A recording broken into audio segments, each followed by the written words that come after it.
بسم الله الرحمن الرحيم. اللهم صل وسلم وبارك على سيدنا محمد وعلى آله وصحبه أجمعين. السلام عليكم ورحمة الله.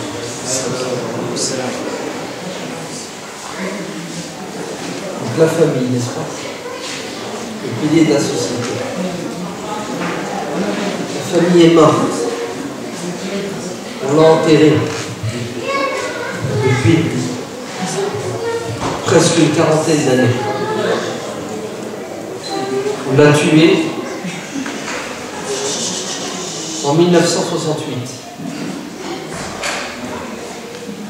Le fameux mai 68, où des gens ont décidé de se lever contre le système familial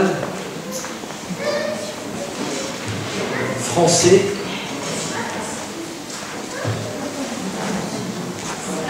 Ils ont pensé, estimé que c'était archaïque et périmé, vieux, ça n'a plus rien à voir avec la France moderne. Et pour eux, il faut se libérer. Se libérer des carcans, se libérer des limites imposées par la morale, par la religion. La religion chrétienne, catholique, la morale qui est elle-même inspirée de cette religion chrétienne. Donc en mai 68, qui se rapprochent, ceux qui n'entendent pas dans le fond, rapprochez-vous, comme ça vous entendrez. Donc, ils ont dit qu'il fallait libérer la femme. Et la libération de la femme pour eux, c'était qu'elle ne joue plus son rôle de mère, d'épouse.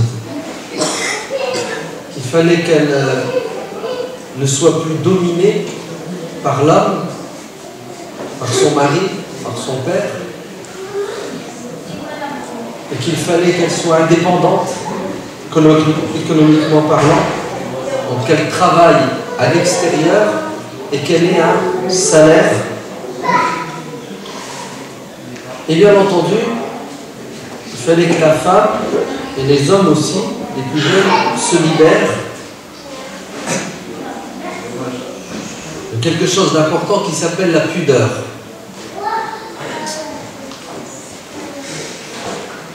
Résultat, regardez dans quel état notre société aujourd'hui est.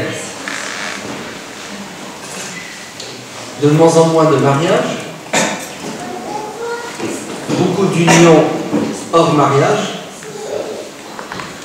D'ailleurs, la libéralisation des mœurs sexuelles est totale. Si jadis on parlait de majorité sexuelle pour les filles à 15 ans et pour les garçons à 16 ans, aujourd'hui la majorité sexuelle est à 8 ans, 9 ans. Puisque, prenez n'importe quel gosse de cet âge, il a une culture, une science sexuelle digne de Bac+5. Il a tout vu, tout entendu, et il se met même à la pratique. Donc plus de mariage, très peu de mariage, et quand il y a des mariages, ça ne dure pas, et même quand il y a mariage, il y a infidélité. Vous entendez? L'homme trompe sa femme, dans le normal, et la femme trompe son mari. Et d'ailleurs, ce n'est même plus un délit. Vous entendez? Si il y a consentement mutuel. Donc si le mari, ça ne dérange pas, qu'elle me trompe et vice-versa. Quand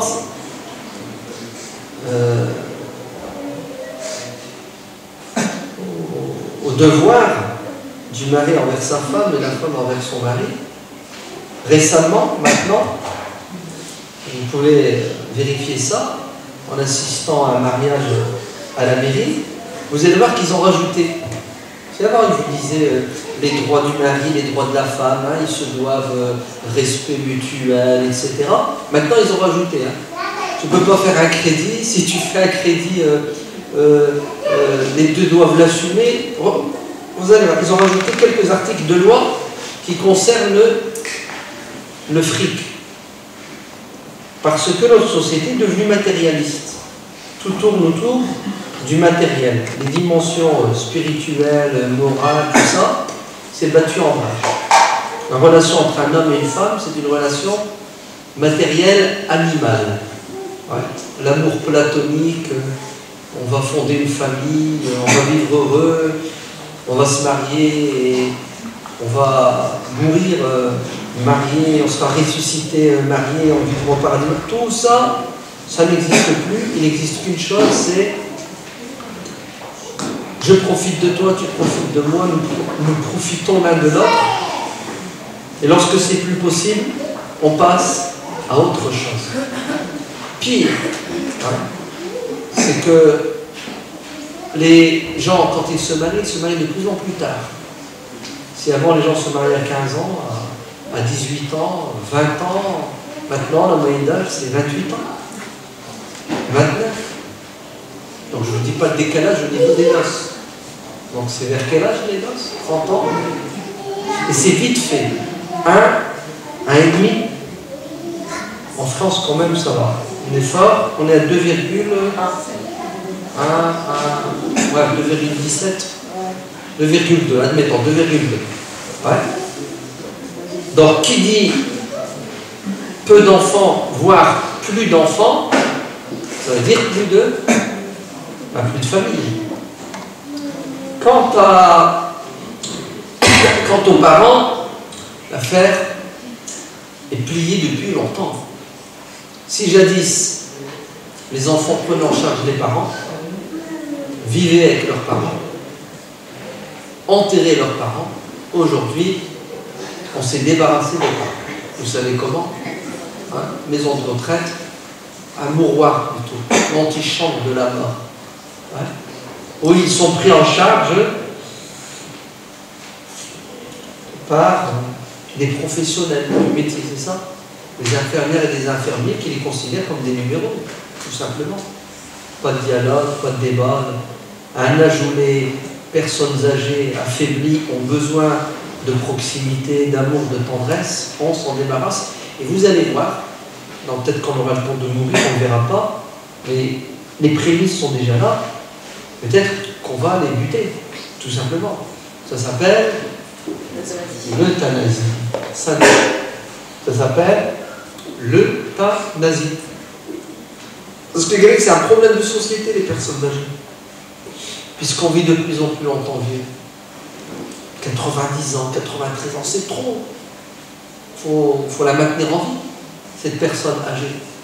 Il n'y a plus assez de monde qui travaille pour payer les retraites. Les retraites ne sont pas élevées. Vous avez vu comment la question est abordée, toujours sous l'angle du fric, du matériel. Ouais. Au lieu de résoudre le problème en disant prenez en charge vos parents, ok, occupez-vous de vos parents.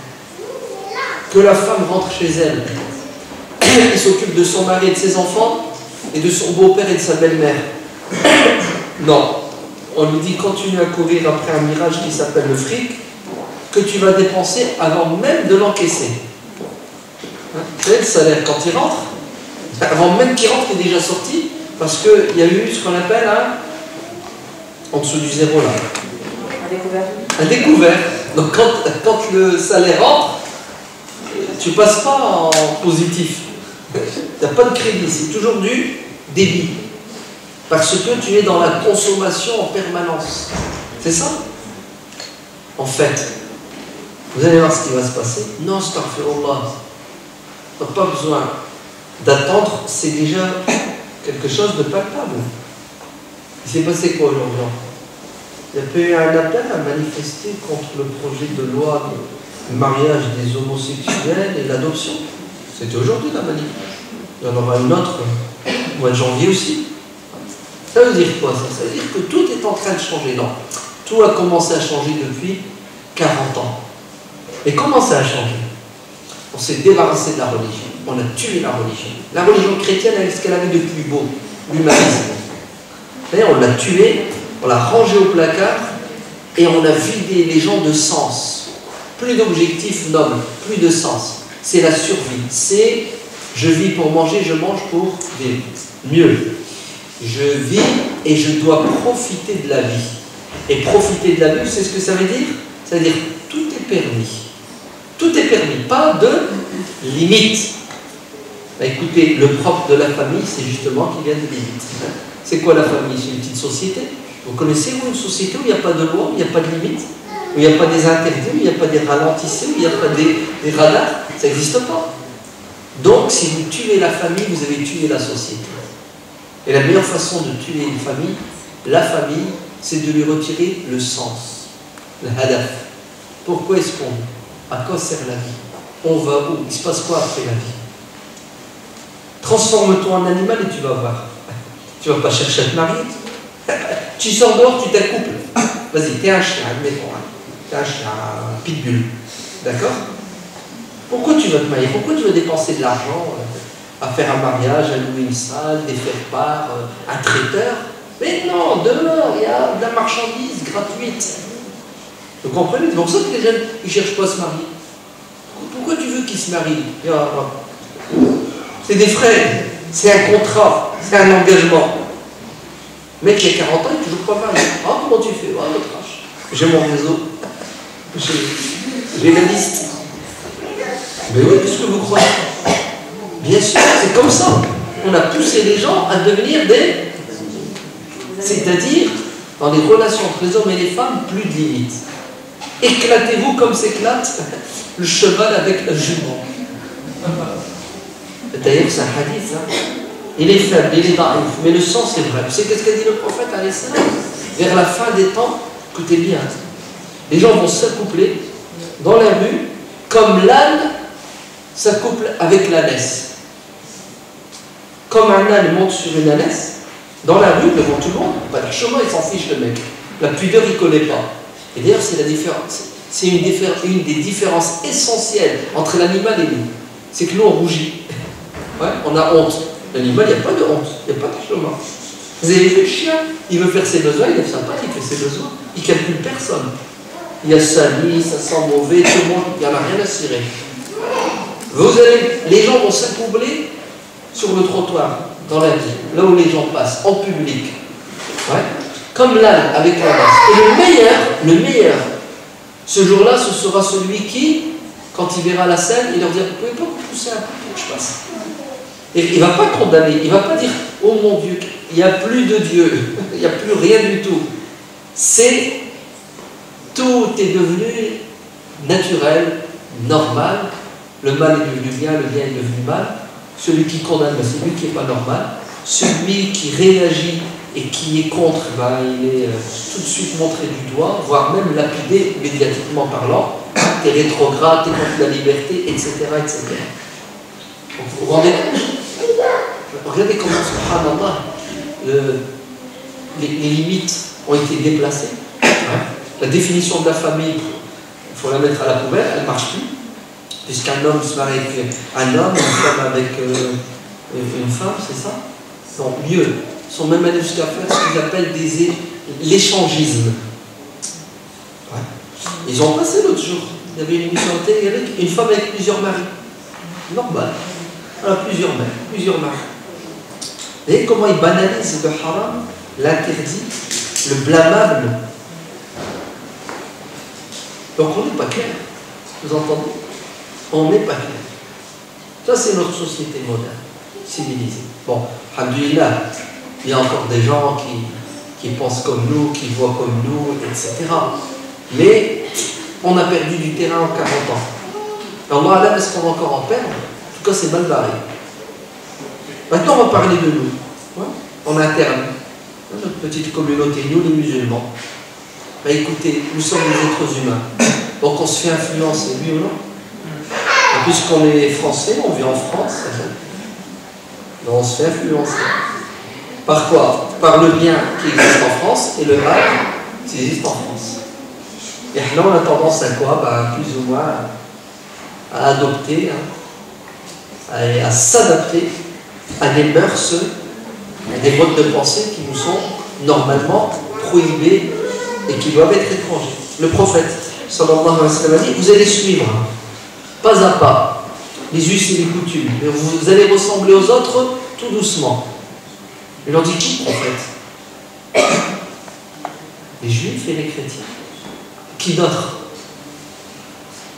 C'est-à-dire les musulmans vont s'imprégner des modèles qui contredisent leur modèle par excellence. Et nous, notre modèle, vous savez, c'est quoi?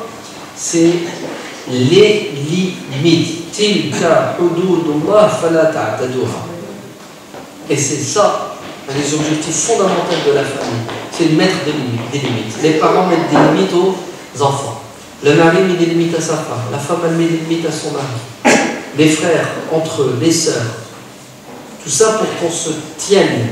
Vous savez, on se serre les coudes pour réussir dans la vie. Parce que si à l'intérieur, on n'est pas éduqué dans les limites, on n'est pas éduqué dans le respect, on n'est pas éduqué dans la responsabilité, on ne peut pas réussir dans la société. Non, vous savez ce qu'on va devenir dans la société? Des égoïstes. Car la famille, elle enseigne quoi? Elle enseigne le sens altruiste. Hein? On est liés les uns aux autres. Il y a des sentiments. Hein? On s'aime, on se respecte. S'il n'y a pas de famille, il y a des individus. L'individu, c'est ce qu'il dit, nafsi, nafsi. C'est-à-dire, après moi, le déluge. J'en ai rien à sauver de toi. J'en le sais. Mais des vieux qui sont en train de crever dans les mouroirs, et alors, c'est pas mon problème, c'est le leur.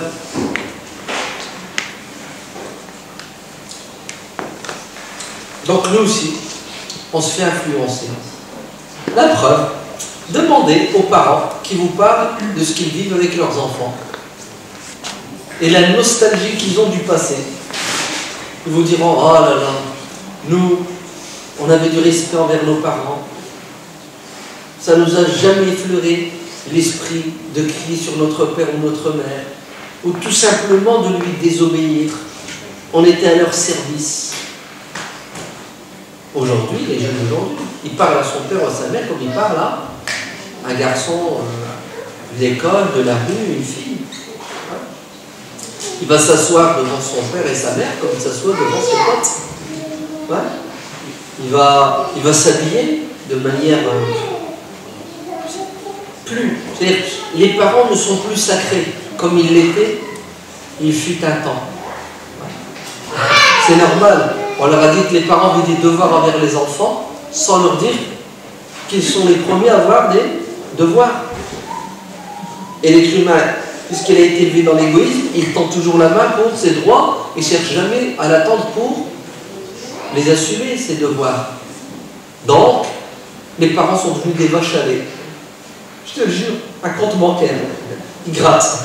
Les enfants sont là pour aller prendre sans limite. Attention si tu dis non, t'es mort. Il y a le 114, 115. Combien de numéros là? 115. 119.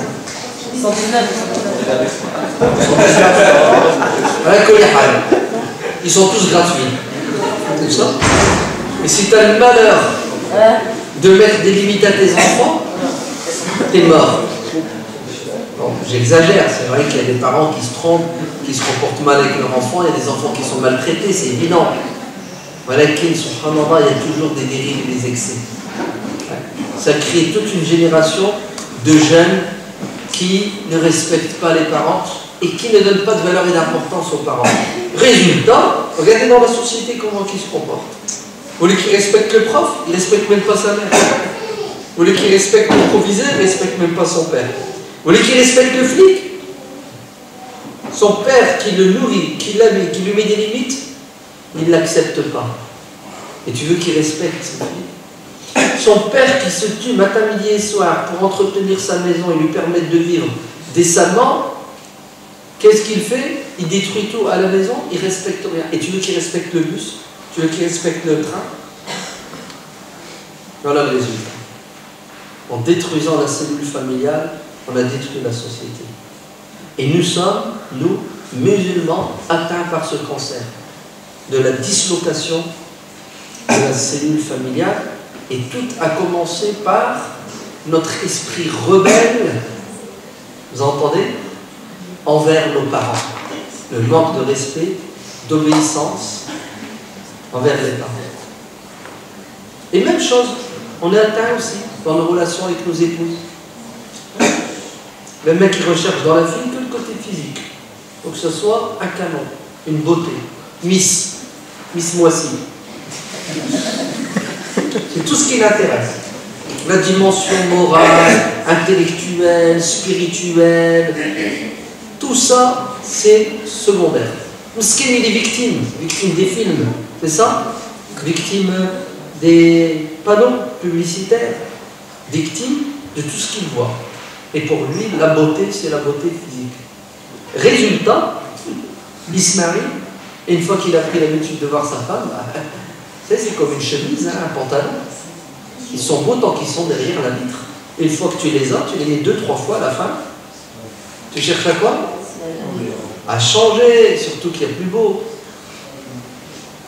Et résultat, les mecs, c'est devenu une mode. Ils divorcent. 1 an, 2 ans, 3 ans, il tèche sa femme, il passe à une autre. Ça, il a oublié qu'il s'est engagé, il a oublié qu'il a dit à son père, donne-la-moi, t'inquiète. D'ailleurs, inquiétez-vous, les parents.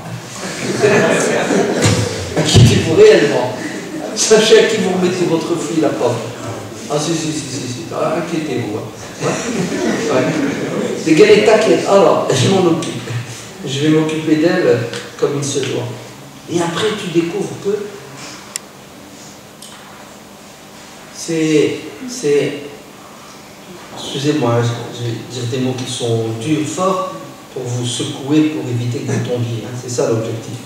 Tu découvres que c'est pas un homme que tu as devant toi, c'est un mâle. Ouais.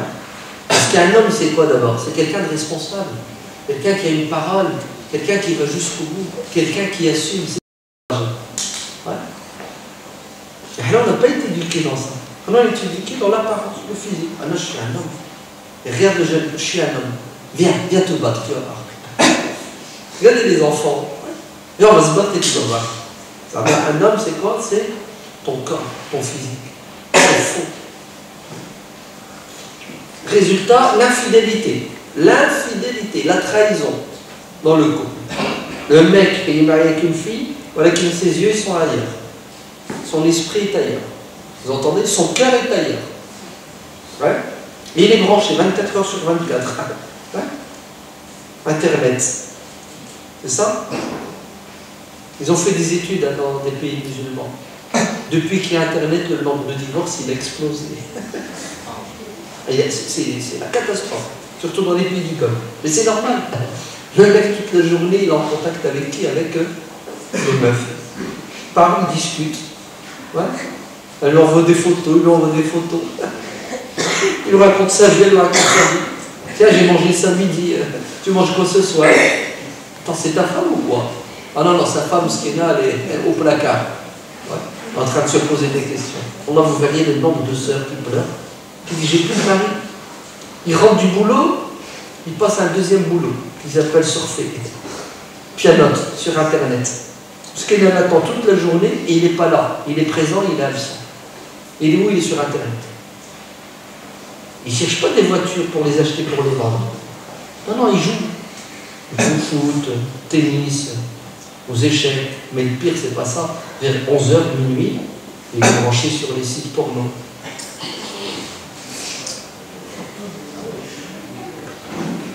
Je vous parle de musulmans pratiquants. Hein.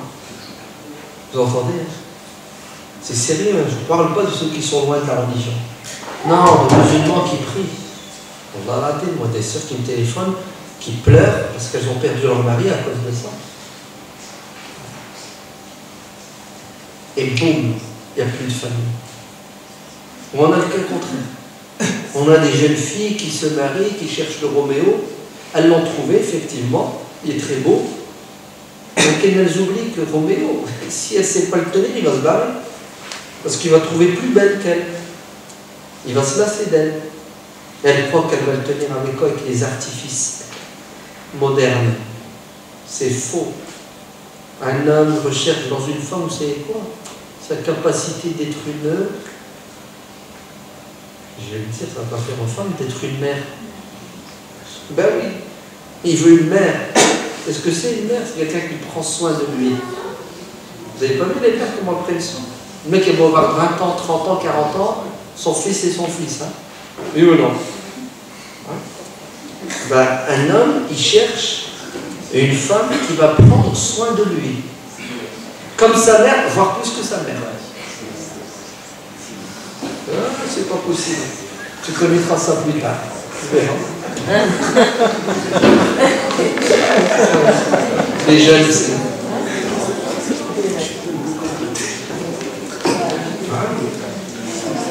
Ça, c'est pas le poupée qu'il te faut à la maison. Hein. Voilà. Ben non. Il faut que quand tu rentres à la maison, tu trouves ta maison, machallah, il y a de la lumière, dans tous les sens du terme, et tu trouves un repas excellent. Ah bah oui, mon frère. Du surgelé, tu ne vas pas manger longtemps. Ah, tout de suite. Une fois, deux fois, après tu te barres. Tu vas au kebab. Chasse le naturel, il va remonter au galop. Et si ta meuf, elle n'est pas capable de te tenir à la maison, en sachant tenir sa maison de manière parfaite, on va refaire ton mari. Il va se barrer. Ouais. Et la jeune fille, elle rêve. Elle croit que les artifices...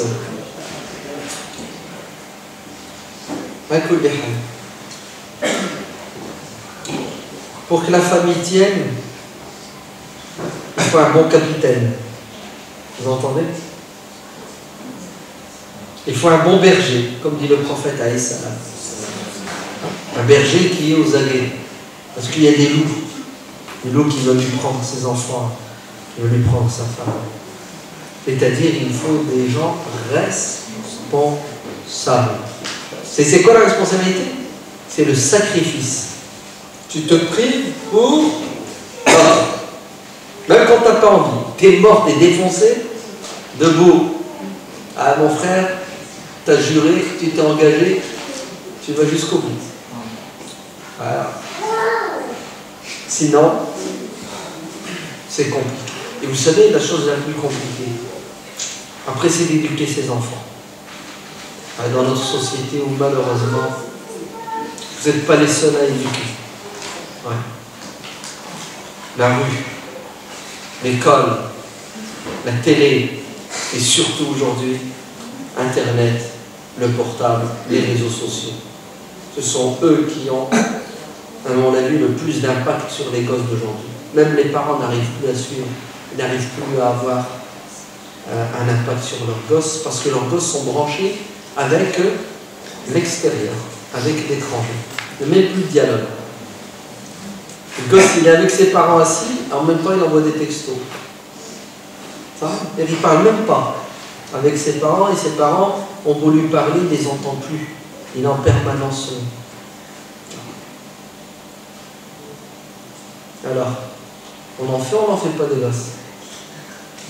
Ah, je vous conseille d'en faire. Et vite, avant que la CAF ne disparaisse. Ça va faire rire. Elle va partir, vous allez pleurer. Attendez, surtout vous là, les jeunes. Peut-être dans 5 ans, 10 ans, il n'y a plus de CAF. Vous croyez qu'à l'éternel, la CAF? Alors, toutes choses meurent. D'ailleurs, elle est en train de partir tout doucement. Et par remarqué, il y a de moins en moins de droits. Ouais. Même la Sécu, elle va partir. La Sécu, elle chante. Par raison. Elle est trop belle, ouais. Mais ma sœur, tu rêves. Ils ont fondu quelque chose qui s'appelle la RGPP. Comment tu sais? Bravo. La réforme générale des politiques publiques. C'est ce que ça veut dire?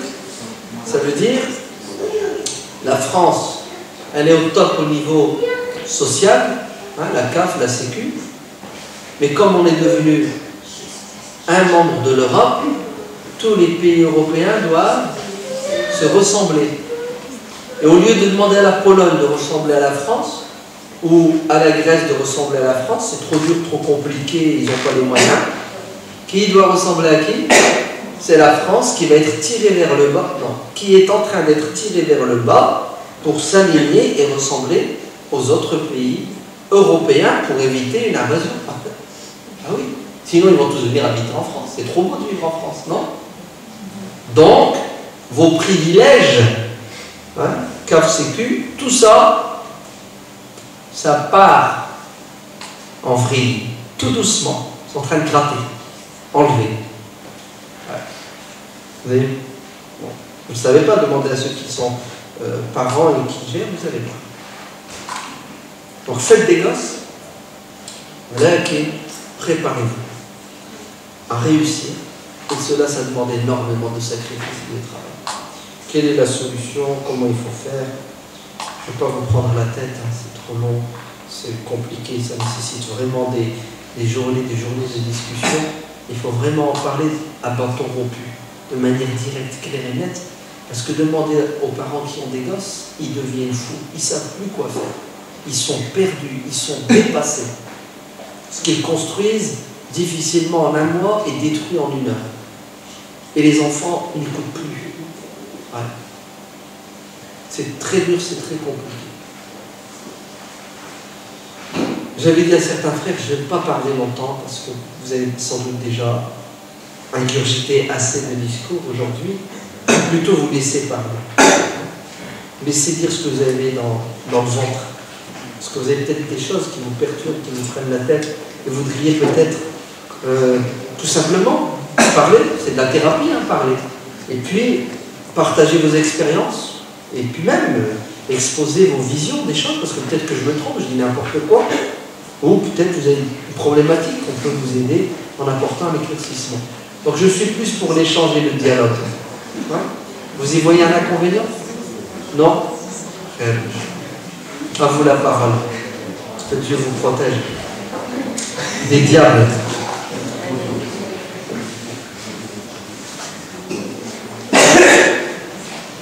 Ça, c'est une question? Non, si vous n'avez rien à dire, ça m'arrange. Ah ouais.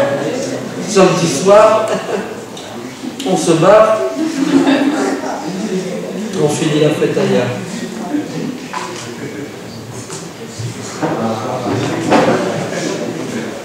Salam alaikum. Tu ouvres le bal. Je voulais savoir comment donner l'éducation à ses petits frères ou à ses petites sœurs ou à ses enfants. Une éducation islamique, mais qui, comme vous avez dit, on met un mois pour construire une bonne relation et en une heure, c'est pas fait. Donc, on a l'école, malheureusement, le jour, bon, c'est plus, comme vous avez dit, le terme un peu de la sexualité, il est vite abordé par les enfants. Comment leur donner l'éducation que nous, on veut, sans que ça se dégrade à l'école ou à dehors? Primo, tu as intérêt d'être un modèle et un exemple. Tu entends? Parce que les enfants sont très observateurs et puis ils se font influencer. Et les premières personnes qui vont les influencer, ce sont les parents. Puisque quand ils sont en bas âge, normalement ils sont en contact uniquement avec leurs parents. D'ailleurs, un conseil, les sœurs, ne déposez pas vos gosses à l'école tout de suite. Gardez-les le plus longtemps, même pas à la crèche. Ah oui, si vous pouvez les faire entrer à l'école en CP, c'est mieux. Même la maternelle, si vous pouvez éviter et leur enseigner à la maison ce qu'ils leur enseignent à la maternelle, vous allez voir que votre gosse, entre 4 et 6 ans, il va savoir lire, écrire et compter si vous faites le travail vous, parce que malheureusement, ils perdent trop de temps, beaucoup de temps à la maternelle. Entre 4 et 6 ans, votre gosse sait lire, écrire et compter. Quand vous allez le ramener en CP, on dit, écoutez, il n'a pas le niveau de CP, il doit aller en CE2. Il doit aller en CM1, votre gosse, c'est trop fort. Comment vous avez fait? Oui, c'est une réalité. Hein. Alors, quand vous prenez votre gosse à 2 ans, vous le mettez à l'école, vous venez de commettre un crime. Un crime. Vous l'avez tué, votre enfant. Vous savez pourquoi? Parce que vous avez coupé le cordon ombilical trop tôt. Ouais. Au lieu qu'il voit ses parents matin, midi et soir, qu'il entende ses parents matin, midi et soir, au lieu que ses parents le nourrissent psychologiquement sentimentalement. Il y en a d'autres qui le font à votre place, bien, moins bien, mal, très mal. Bref, en tout cas, on n'est jamais mieux servi si ce n'est que par soi-même. Pire, vous savez qu'est-ce que font certaines mères? Elles le prennent à 6 mois, 1 an, elles le claquent devant la télé. Il fait du bruit. Oh là là, quand je lui donne à manger, il regarde la télé, il calme. Il fait des dessins animés, tiens, mange. Ah oui, hein. Bisounours, mange.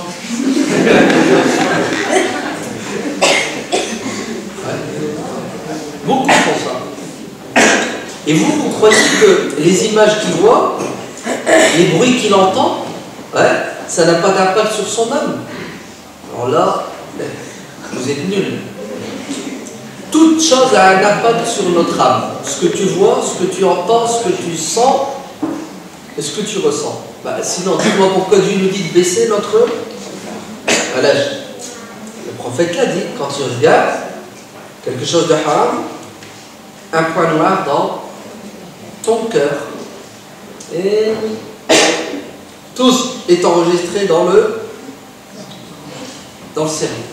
Tu l'appelles comme tu veux, conscient, inconscient, subconscient, tout ce que tu veux comme conscience, ça marche.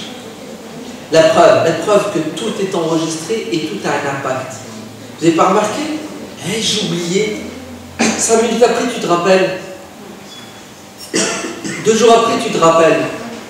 Vous savez pourquoi? Parce que ce que tu as oublié, en fait, c'était dans une case, tu n'arrivais pas à ouvrir le tiroir, donc tu as oublié. Et là, tu as réussi à l'ouvrir, ah, c'est ressorti. Donc, c'est enregistré, hein, c'est là. C'est pas parti. Allez.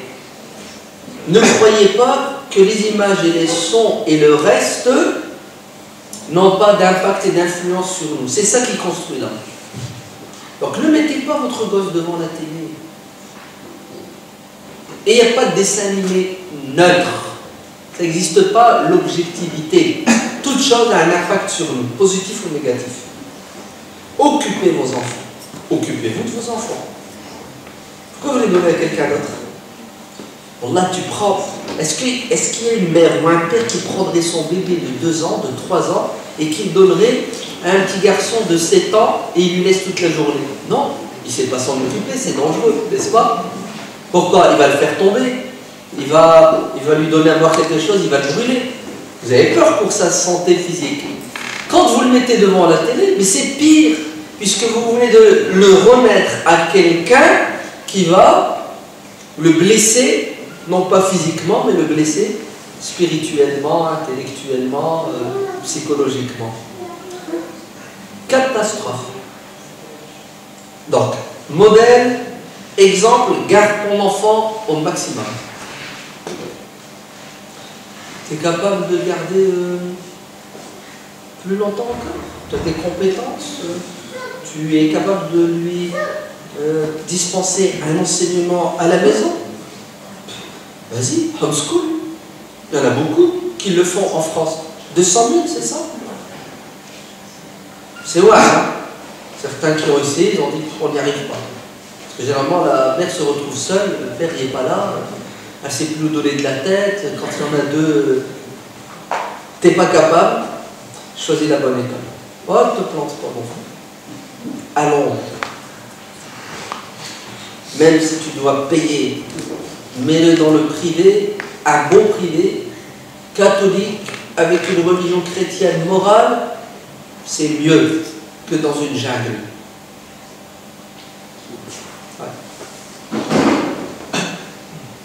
Et dépense pour l'éducation de ton gosse. Comme tu arrives à lui acheter une Play à 400 €, non, un iPhone. 8 ans, il a un iPhone. 8 ans. Et combien ça coûte? Les yeux de la tête, c'est ça? Non, tu te trompes.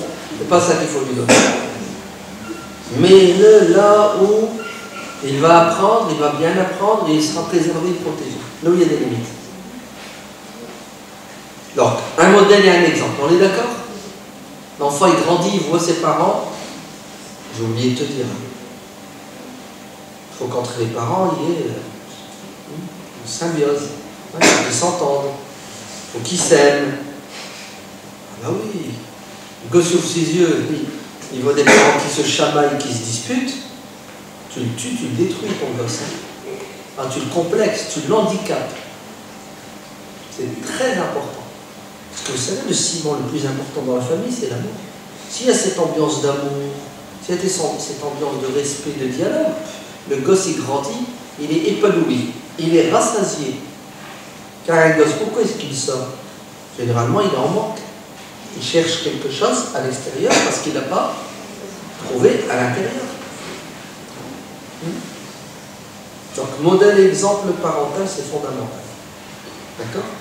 Ensuite, choisis bien l'école. Troisièmement, laisse pas ton gosse traîner avec n'importe qui. Tu lui choisis ses amis, ses copains. Eh oui. Rien de pire si ce n'est un enfant qui a le même âge que ton gosse. S'il est pourri, il va pourrir la tomate. Ouais. Et parfois, la pourriture, elle n'est pas à l'extérieur, elle est dans la famille même. Les cousins, les cousines, les arrière-cousins, les petites cousines. Oh, c'est rien, boum. Ouais. Toi, à la maison, tu lui dis blanc, il va là-bas, on lui dit noir. Il ne comprend plus rien. Et c'est plus facile de suivre ce qui est haram que ce qui est halal. Et ton gosse, ne lui laisse pas de temps libre. Car l'oisiveté est la mère de tous les vices. Il faut l'occuper. Ça ne veut pas dire qu'il ne doit pas s'amuser, hein, c'est faux. Et pendant qu'il s'amuse, il est occupé. Il est occupé à s'amuser. Et le jeu est nécessaire pour l'éducation, le développement et l'équilibre de l'enfant. Mais ne lui laisse pas du temps libre. Parce qu'automatiquement, Shaitan, il va l'occuper. Et tu sais comment il va l'occuper? Il va l'occuper avec la télé, avec Internet, avec le téléphone. Bref, il va le brancher avec l'extérieur.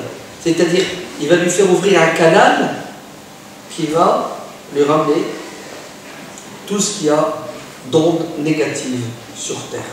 Occupe-le. Responsabilise-le le plus tôt possible.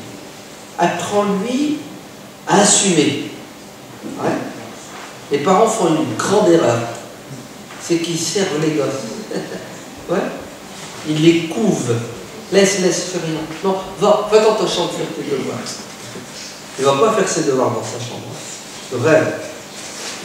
Non, le gosse, il faut, dès l'âge de 2 ans, 3 ans, 4 ans, 5 ans, je m'en fiche, lui faire le maximum de choses. Tu lui fais faire tout ce qui est possible. Et pas de pitié, hein. Ah, Mskin est trop petit. Mskin. C'est toi le Mskin et toi la Miskina. Qui va te la faire à l'envers, ton gosse, tu vas voir. À l'envers, il va te la faire quand il va grandir un peu. Oh non. Il n'a pas été éduqué à quoi? À donner, mais à recevoir. Ça va être un feignant. Et c'est la pire des choses. Un gosse feignant, c'est un gosse oisif. Un profiteur, un gratteur, un consommateur, un destructeur. On l'appelle l'enfant roi, c'est ça? Il est servi comme un roi. Et s'il n'a pas ce qu'il veut, t'es morte. 115. Un trouble psychologique. Il a demandé à ses parents une plaie, il n'a pas eu. Je te le jure. Trouble psychologique, vous troublez. C'est un délit. Tu crois qu'aujourd'hui ils vont te condamner parce que tu lui as mis une claque. Une claque, tu n'y penses même pas. Non. Tu es là, privé. Regarde, Mskin, regarde. On va ramener un psychiatre, on lui a fait faire un dessin. Il a dessiné une plaie. Ah oui, t'es mort. Ah, si vous savez ce qui se passe. Occupez vos gosses. Faites-les travailler. Essayez de développer en eux l'ambition. Hein? Le fait de chercher à quoi réaliser quelque chose de noble. Toujours les tirer vers le haut.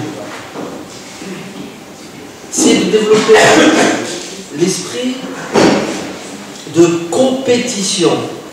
Il n'est jamais satisfait, il veut toujours faire mieux. C'est pour ça, faites-leur faire du sport. Ouais. sport, choisissez un sport, pas la boxe. Des coups dans la tête, à un moment donné, ils perdent la tête. Ouais. Bon, je n'ai pas dit que c'était haram la boxe, mais évitez, ok? Faites-leur faire un sport où il y a de la compétition, ça va l'occuper, ça va développer aussi en lui cet esprit de compétition, etc. D'accord? C'était quelques pistes. Mais sinon, l'éducation des enfants, c'est des jours et des jours. Tranquille, toi, t'es pas encore marié. Les enfants. Même pas les deux, ça m'est. Les enfants, les petits frères, ils se connaissent, les petits frères et les petites sœurs. C'est bien, regardez ce travail. Il a le souci de ses petits frères et ses petites sœurs. On n'arrive pas. C'est comme ça qu'on réussit dans une famille. Quand le grand il s'occupe du plus petit. Quand le grand sert de modèle et d'exemple pour le plus petit. C'est quand les grands frères et les grandes sœurs ne sont pas occupés de leurs petits frères et petites sœurs qui sont sortis dans la rue, sont devenus des délinquants. Wallah, c'est une catastrophe. Que Dieu te protège. Là, il a le fait. Occupe-toi d'eux. Ouais, ne les laisse pas dans le vide.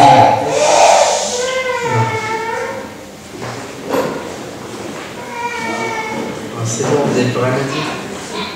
Tout va bien? Oui. Comme tu veux. La galanterie. Vas-y. Merci. Moi j'ai une question, on parle d'éducation des enfants et de la famille. Le problème c'est que la société actuelle ne nous laisse pas le choix d'être parents. On est malheureusement un peu malgré nous obligé en tant que maman d'aller travailler, parce que maintenant un seul salaire ça aide difficilement pour tous les jours. On est obligé même, il faut faire des études, parce que si on ne fait pas d'études, on ne peut pas avoir de travail, donc à un moment donné on est toujours obligé de conserver le cercle familial, ça devient de plus en plus un vrai casse-tête.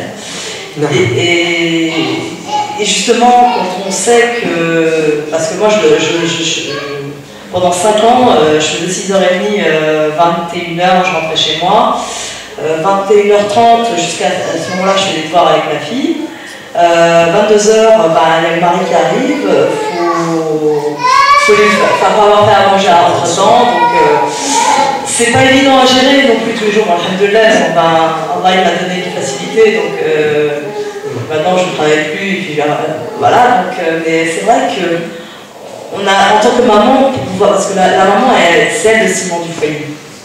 On parle du papa, mais c'est surtout la maman qui est le ciment du foyer, qui rassemble autour d'elle toute la famille.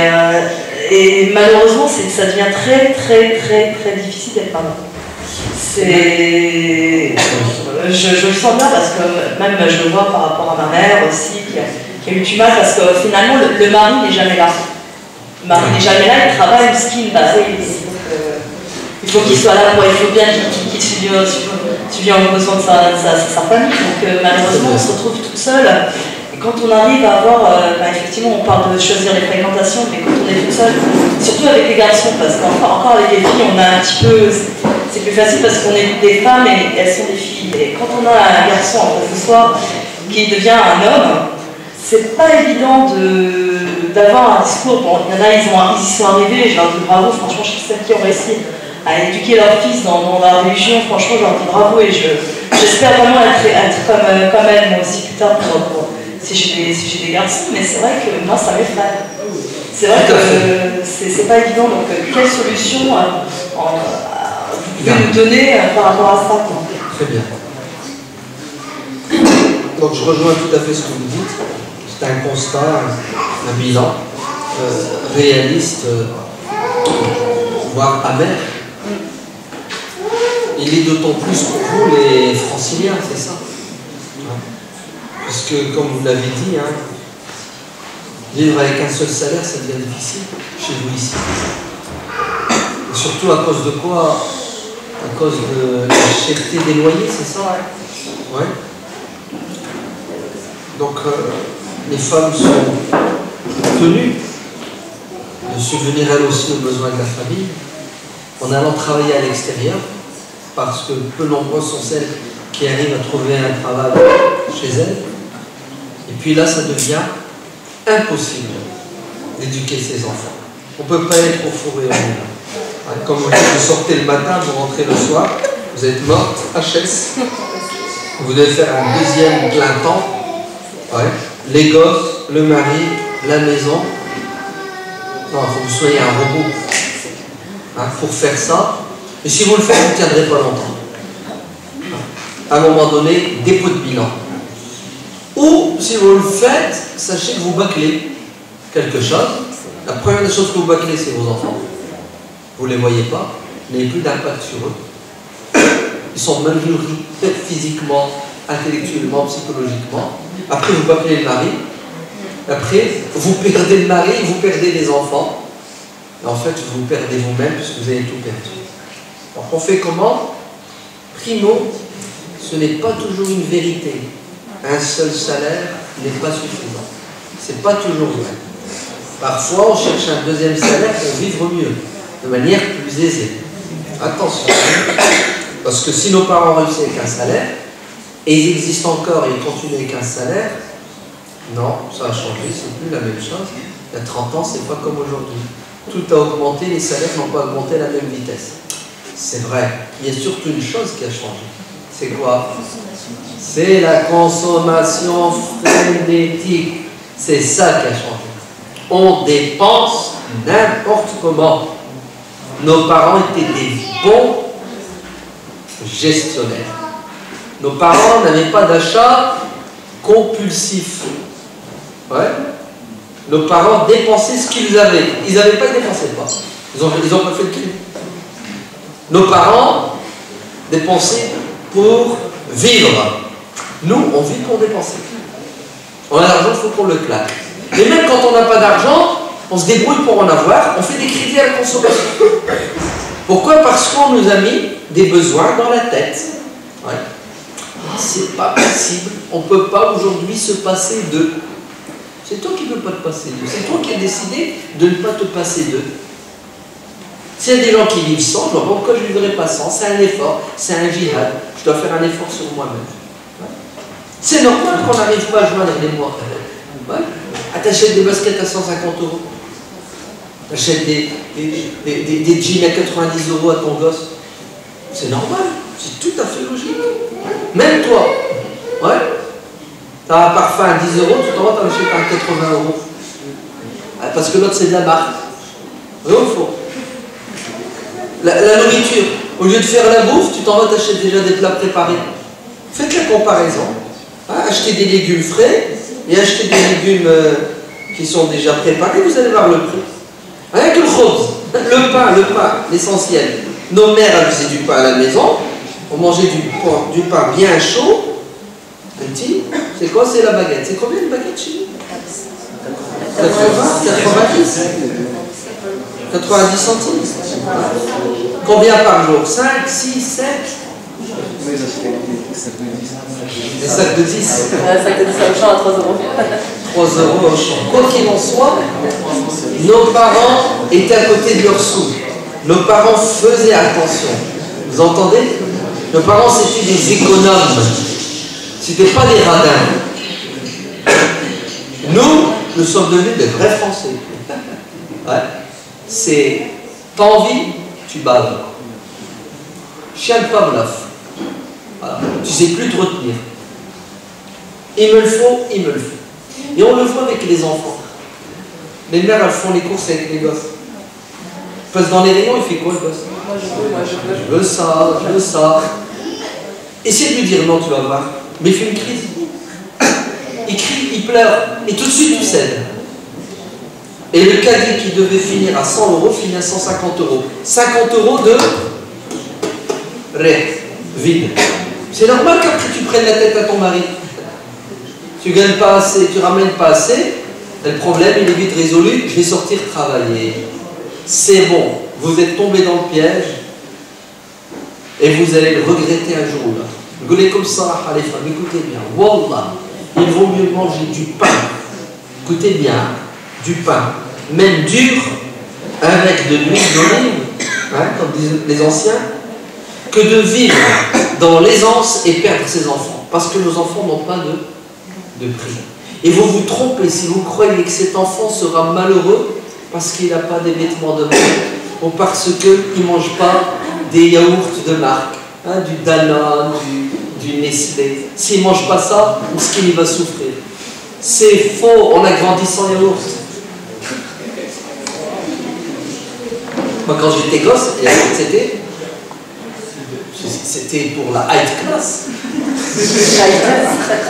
Non, mais à l'époque, dans les années 70, c'était pas pour nous. Il fallait même pas y penser. Nous, on gâte nos enfants. On a des dépenses qui n'ont pas lieu d'être. Automatiquement, ça engendre après ce que vous savez. Donc, un conseil, les femmes, Wallahi ban fikoum, vous serrez les boulons. Votre porte-monnaie, vous le soudez. Ouais. Vous ne laissez pas l'argent sortir bêtement, stupidement. D'ailleurs, ça fait deux avec votre mari sans arrêt. Donne-moi la carte bleue. Et la carte bleue, ça sort. C'est quoi ça? Ah, parce que vous croyez que vous serez heureuse, parce que vous achetez.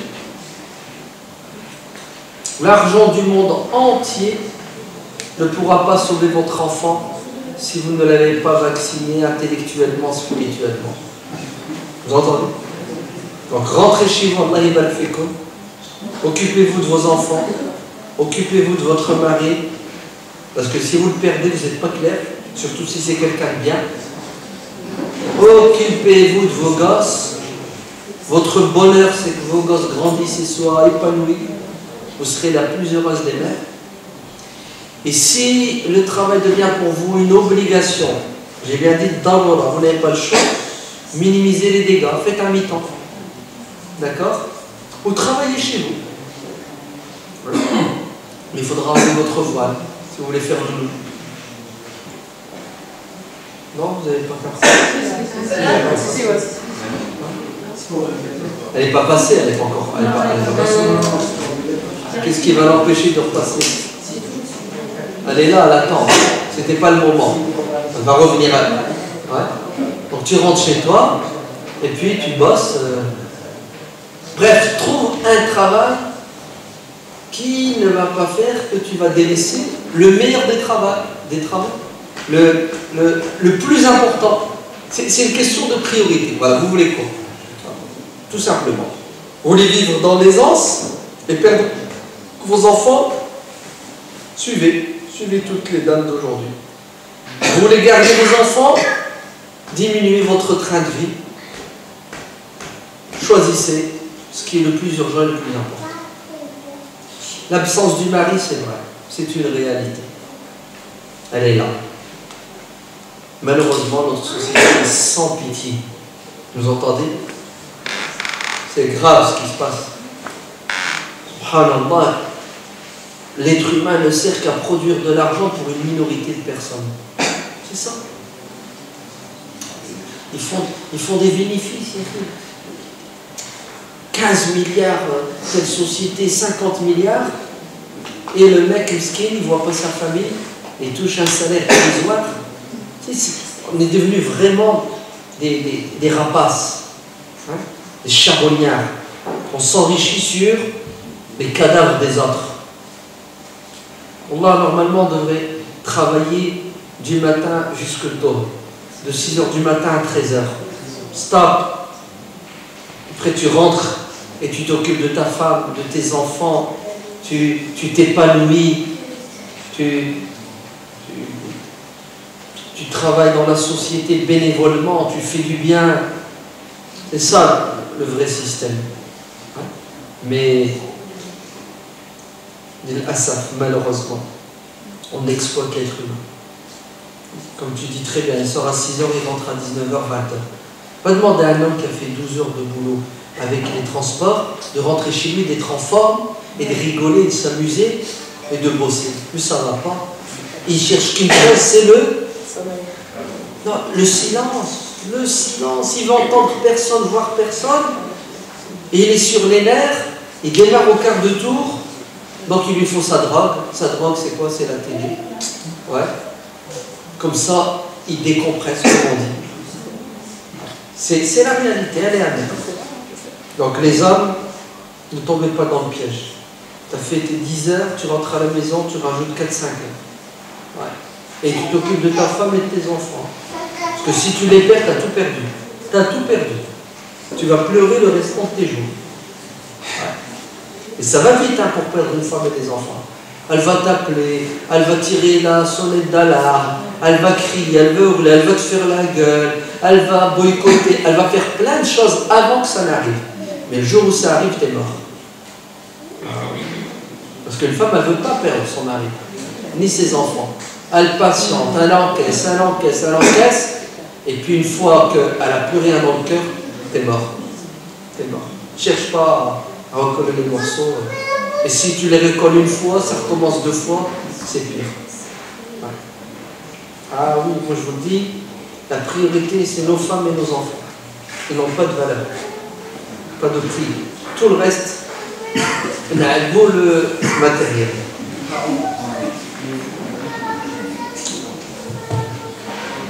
Salam alaikum. Moi j'ai une petite question en fait. Donc, ma première question, c'est que tu l'as dit tout à l'heure, c'est vrai que le métier de parent, de mari, ça ne se prend pas sur les livres, tout ça. Donc en fait, comment on fait pour pouvoir, parce que quand une fois qu'on est confronté à la situation et qu'on réagit mal, forcément, des fois on ne peut pas rattraper le coup. Comment faire, comment s'y préparer, on va dire. Et deuxième question, c'est que ça c'est personnel, je veux dire, j'ai une ambition particulière pour un de mes enfants au moins.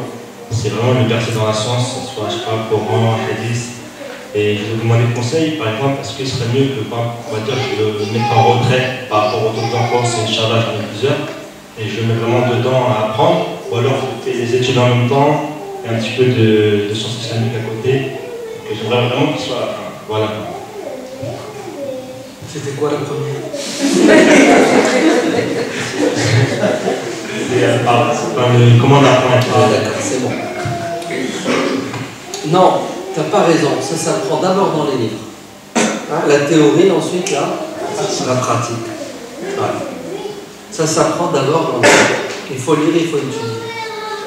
Il y a des dizaines, des centaines, des milliers de livres qui parlent du rôle, qu'est-ce que c'est qu'être un bon père, comment on doit faire.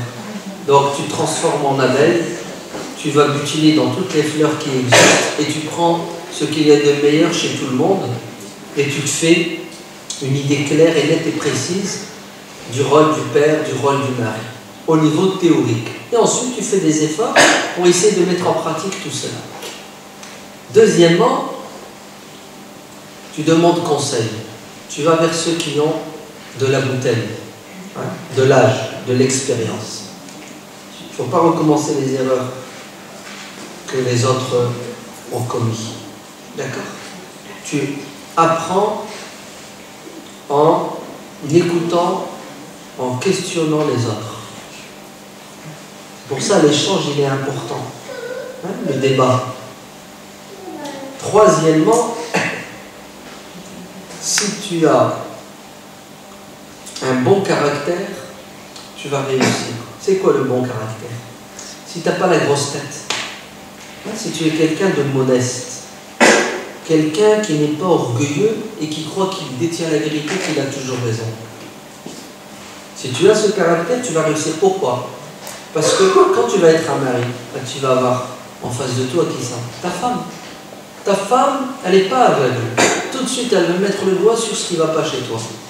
Elle va te faire des remarques. Elle va te critiquer, comme on dit. Et si elle a raison, tu la remercies. Parce qu'elle t'a fait le plus beau des cadeaux. Elle t'a montré ton défaut pour te corriger.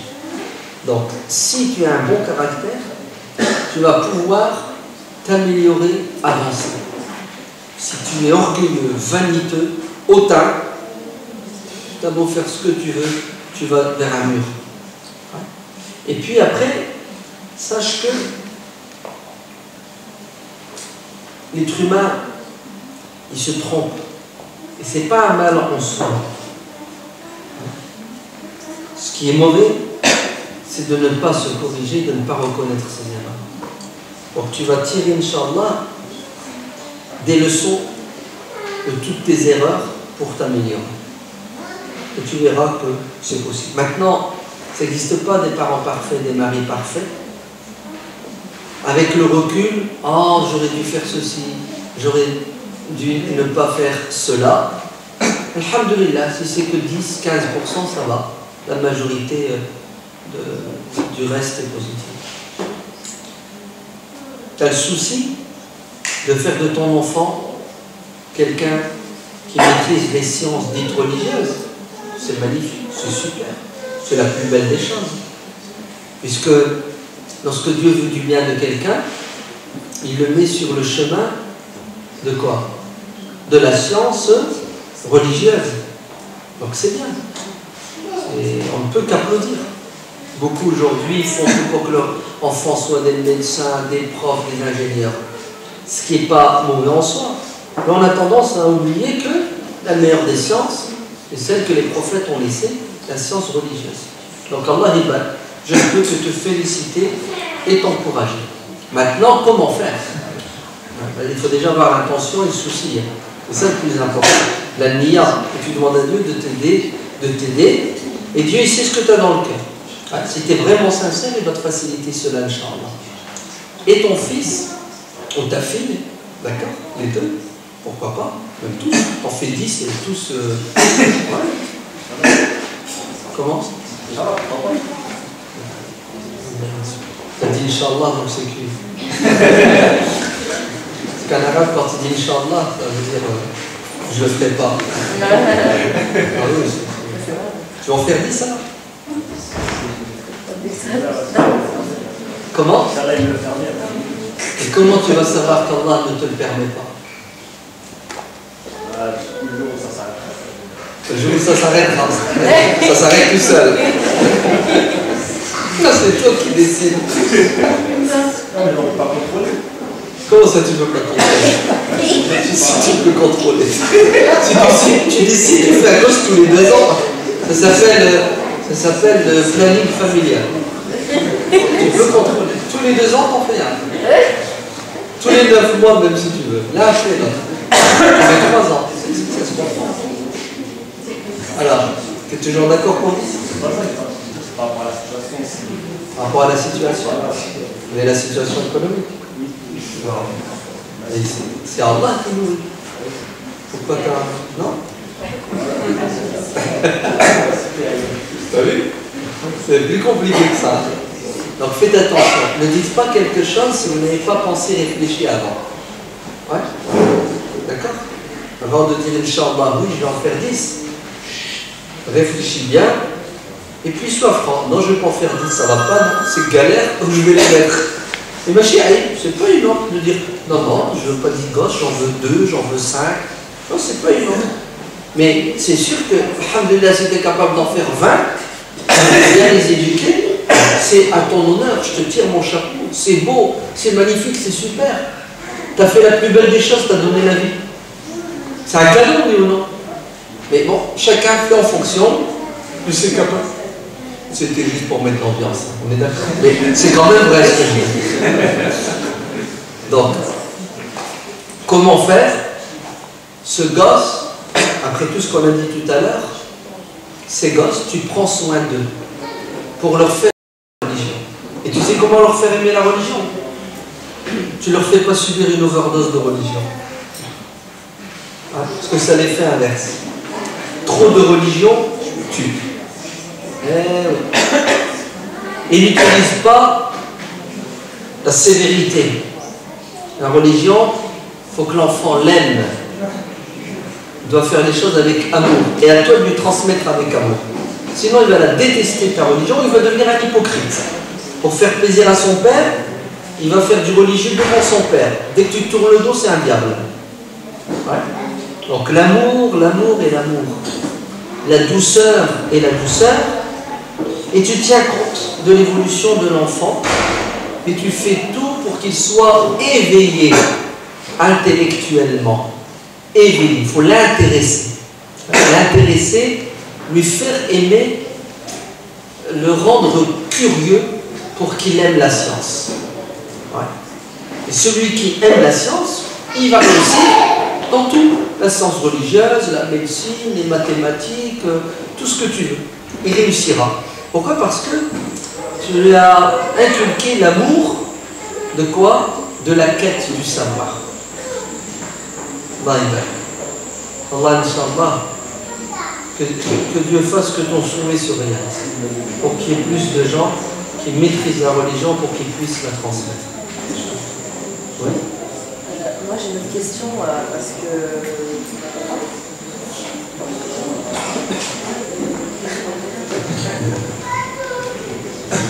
moi j'ai une autre question, c'est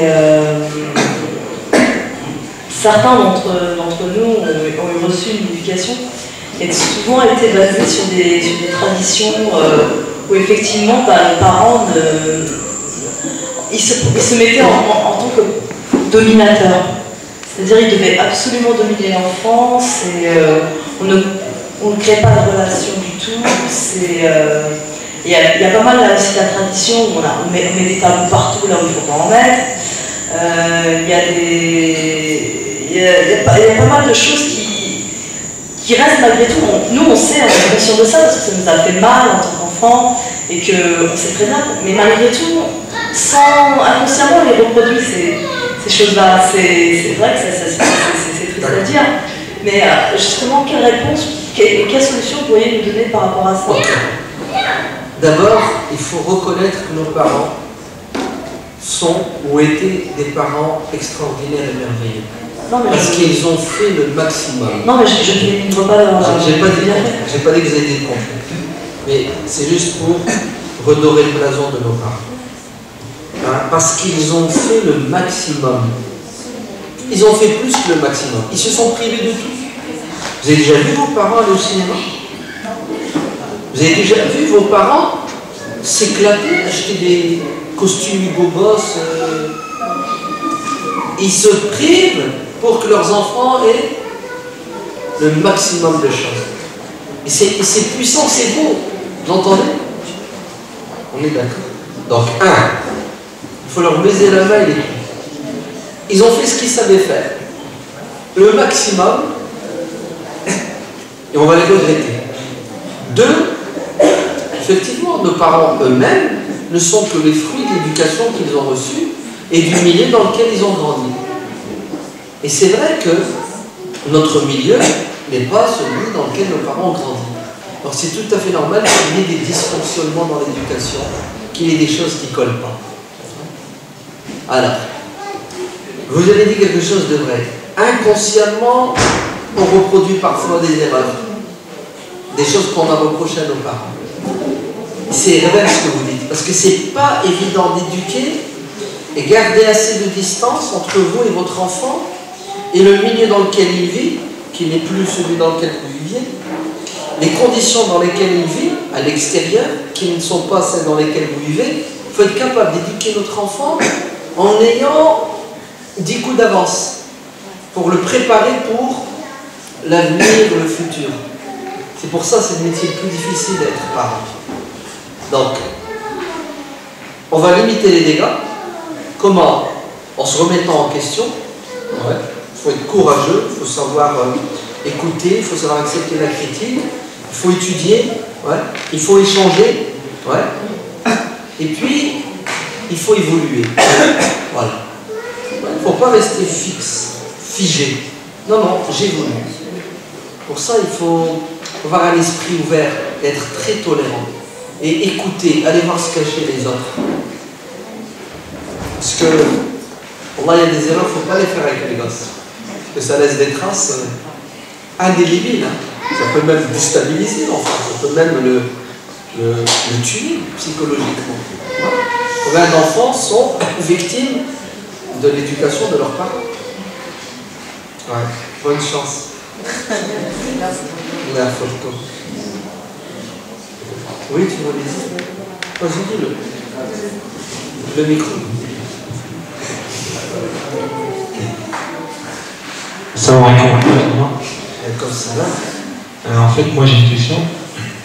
C'est pour savoir, par exemple, quand au sein d'une famille il y a une mauvaise ambiance, c'est-à-dire, par exemple, il n'y a pas de communication il n'y a pas beaucoup de communication entre les parents et les enfants, ou qu'il y a vraiment un manque de respect entre les enfants vers les parents, et qu'il y a peut-être une haine, une sorte de haine dans la famille.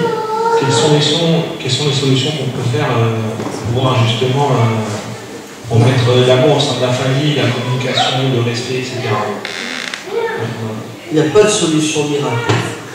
Ouais, ça n'existe pas une baguette magique et puis il faut voir les causes. Pourquoi on en est arrivé là? Il doit y avoir des raisons. Il n'y a pas de fumée sans feu. Donc remonter à la source, c'est de régler le problème à l'origine et repartir sur de bonnes bases. Les enfants vis-à-vis des parents, ils doivent être pardonneurs, conciliants. Même vous savez, dans ce genre de situation où il y a des conflits, il faut que quelqu'un prenne sur lui pour que les choses avancent. Il doit toujours y avoir des concessions. Comme Dieu dit dans le Coran, fa'fu wasfahu. Il faut savoir tourner la page, il faut savoir pardonner pour aller de l'avant. Et c'est très compliqué, c'est très difficile, parce que les blessures arrivent souvent dans le domaine de quoi? Des sentiments, c'est ça. Les sentiments, ça ne s'efface pas comme ça. Ouais. Vous n'êtes pas fatigué, non? Le samedi soir jusqu'au minuit.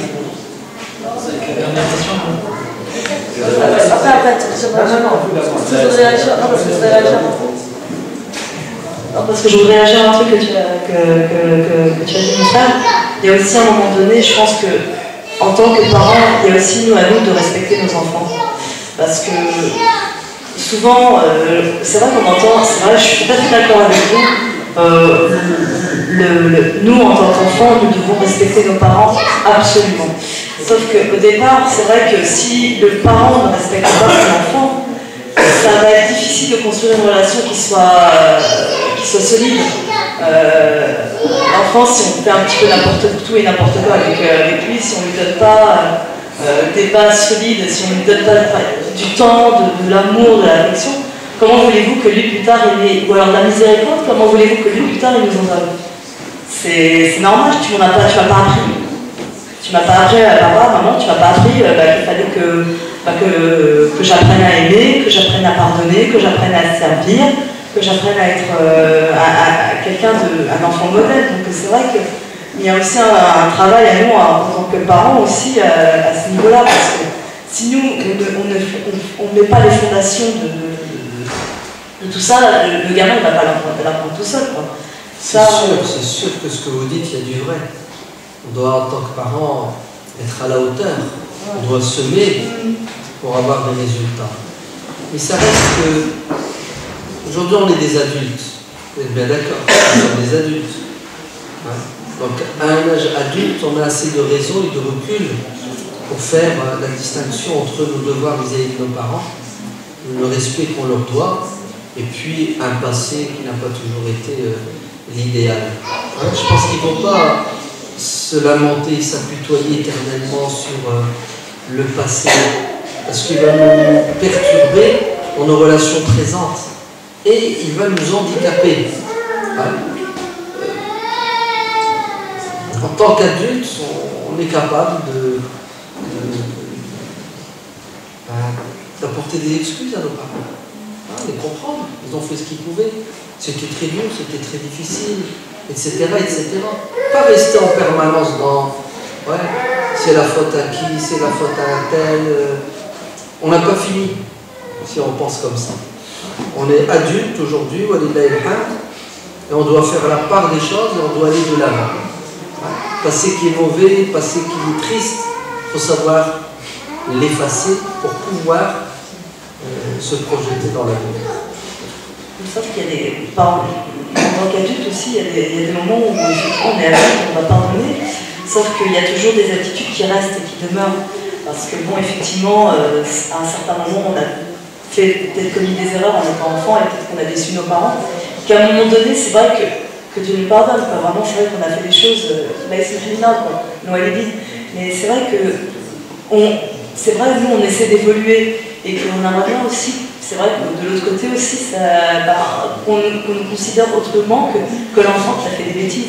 Parce qu'à un moment donné, s'il y a aussi de l'autre côté, ça s'arrête à ce niveau-là, on ne reconnaît pas aussi notre évolution en tant qu'individu, et c'est pas évident. On est d'accord. C'est pas évident à gérer non plus en tant qu'adulte. Bah oui, c'est vrai que j'ai évolué, je ne suis plus du tout. C'est vrai que j'étais enfant, j'étais peut-être déçue maman, et j'espère que Dieu me pardonnera un jour, mais c'est pas évident non plus à gérer tout le temps, parce que si tout le temps en face de soi on a un mur et qu'on voudrait justement que on a besoin tous de notre maman, on a tous besoin de notre papa, et que c'est cette relation d'amour et de respect, on en a besoin, même si on a 40 ans, on a toujours besoin. C'est quelque chose. Allah nous protège. Amen. Allah yahfadkoum, travaillez pour la mosquée. D'accord? Ramassez de l'argent, prenez des rendez-vous, faites des économies. Il faut que l'année prochaine la mosquée soit finie. Allah alam alhamdulillahi rabbil alamin. Subhan rabbika rabbil izzati amma yasifun. Wa salamun ala al-mursalin. Walhamdulillahi rabbil alamin. Salam alaikum.